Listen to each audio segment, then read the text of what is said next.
So a few months ago, I was working as a recently graduated doctor in this hospital. Right here. There we go. I was called to see a patient, and the first thing I noticed when I was reviewing his chart was that we were born just a few months apart. And then the second thing I noticed was that his address was listed as NFA, which was short for no fixed abode, meaning that this patient was homeless. So I went in to talk to the patient, and he was due for discharge. So mostly, we ended up just having a conversation. We were able to talk about the cause for his hospitalization, which was an abscess at an injection site in his groin. It turned out that this was his third hospitalization for sort of infection-related issues. He had spent time in a mental health unit for severe depression and suicidal ideation, and he had spent a lot of his life in and out of kind of alcohol and heroin rehab programs. So he was just midway through his third decade and already suffering from the tri-morbidity that excluded populations such as himself often experience. For the week that's in it, I'm just going to call this patient Paddy. So Paddy and I, we had this conversation. It went a little bit deeper, and we started to kind of cover some of the causes of the cause for his hospitalization. We talked about his childhood, his extraordinarily difficult upbringing, about trauma, about addiction, and about vulnerability. And so in short, we ended up having one of these conversations. And it turns out that not only were we born just a few days apart, we were actually born in the same hospital. Here. Nope, not there. Here. The National Maternity Hospital.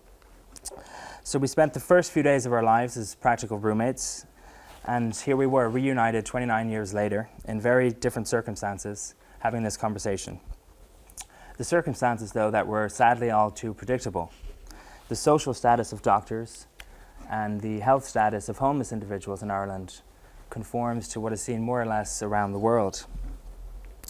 So Paddy and I may have been born roommates, but our paths diverged quite drastically when we left the hospital. And I turned left to the cushy suburbs of South County Dublin, and he went right into the north inner city. And that really had made all the difference. This conversation, though, it was quite influential. It stuck with me.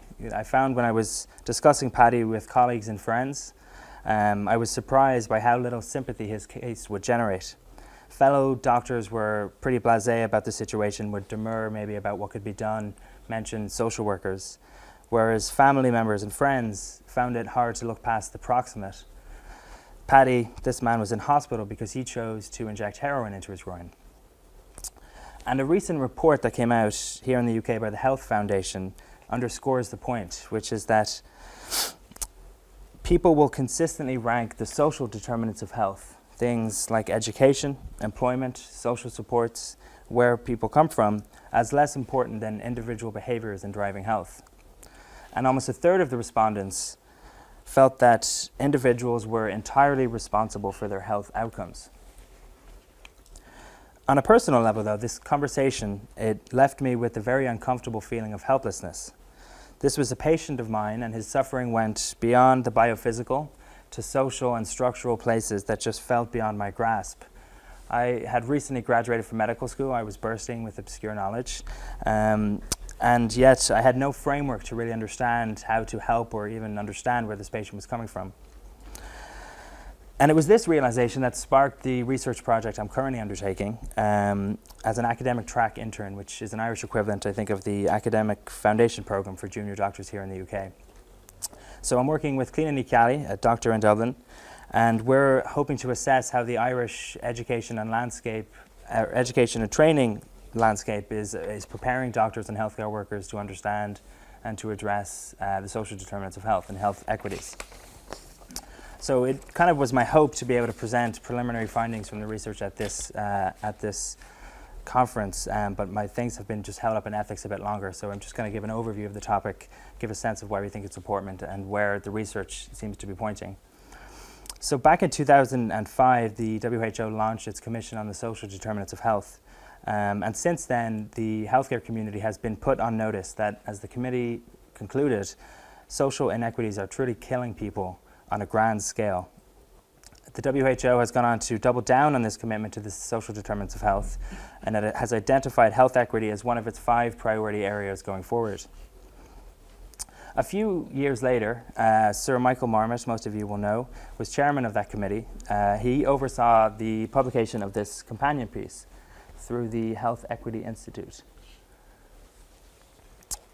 Having made the case with the WHO about why we needed to take the social determinants of health seriously, with this piece he helped outline how we should go about doing something about them.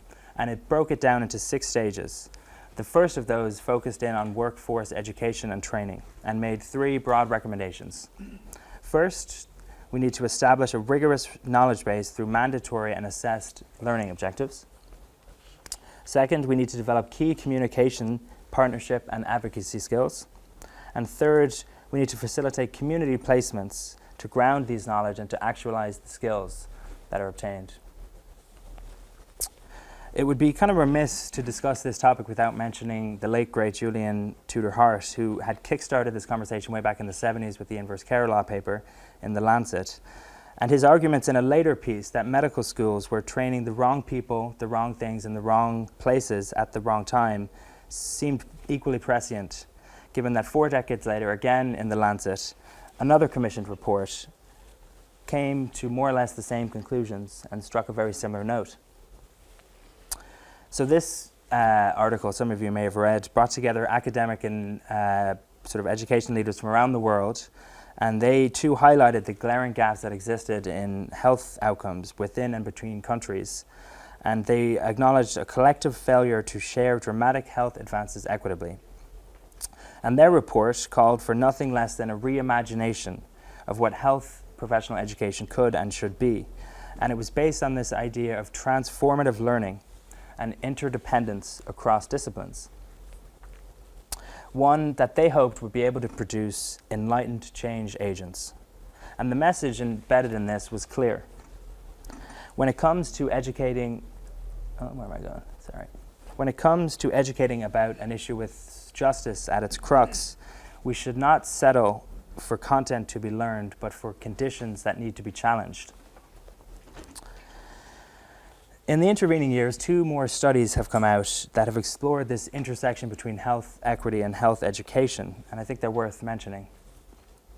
The first was this one that brought together another panel of experts, mostly based in the US, and they focused in on this idea of transformative learning opportunities and what that could and should look like. And they produced this framework for educating health professionals to address the social determinants of health, which was kind of exactly what I had realized was lacking in my own education experience. And what they called for was an education that relied on experiential, longitudinal, and interprofessional learning opportunities. Those 3 components they deemed key. It also needed to be grounded in community engagement, but one that prioritized the needs and the desires of the community that were being served. Finally, they also recognized that what was crucial in this was a supportive organizational environment to kind of promote the initiatives that maybe were coming from the ground up.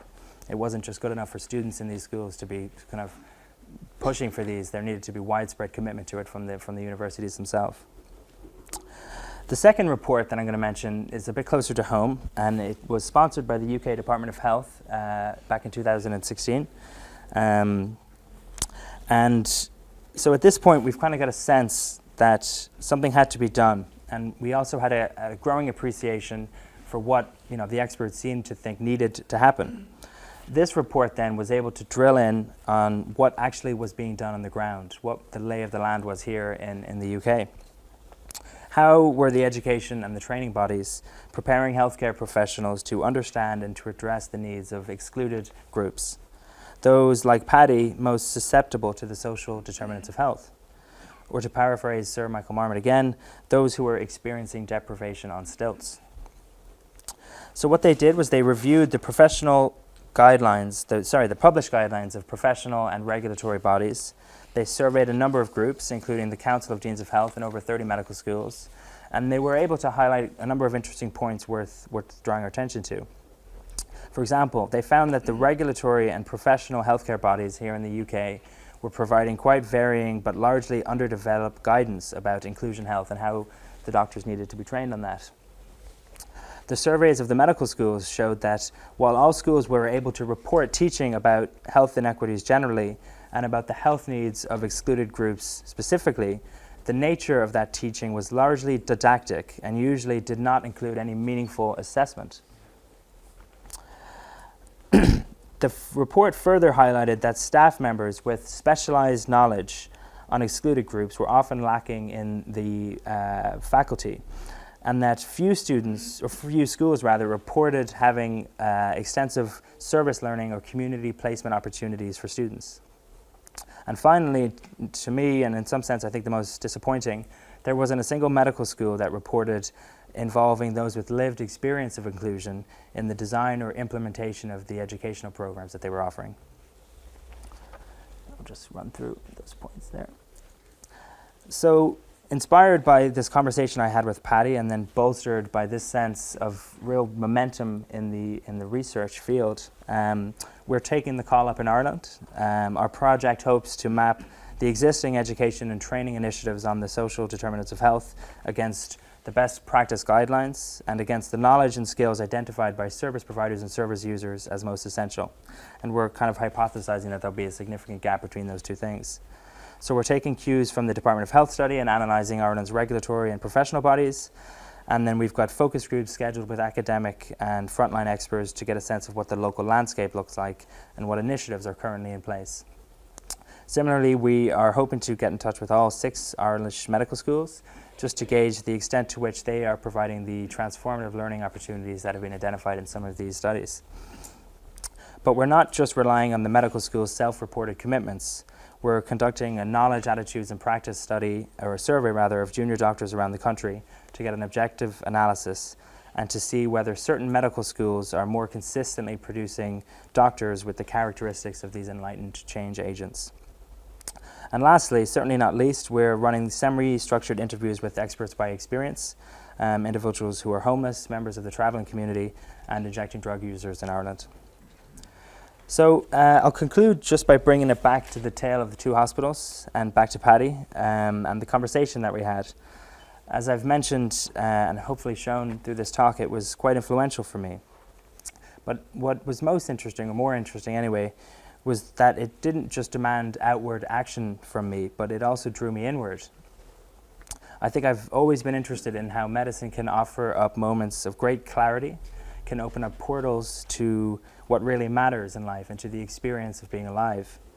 And I think we're all interested in finding meaning in what we do, in healthcare and in life. And here was a conversation that I had that was charged with meaning. It animated abstractions like justice and gratitude, creeping privilege and love. So I'll just conclude with a quote that building community is to the collective as spiritual practice is to the individual. Community is something that comes up a lot when you're doing research in this field, and to me at least, I find it to be another kind of abstract, slippery concept that can be difficult to really grasp. But this quote and this experience I had helped me to realize that community must be felt before it can be understood. And that love, just as love is the bedrock for any spiritual practice, I think so too must it be in the process of building community. Thank you very much.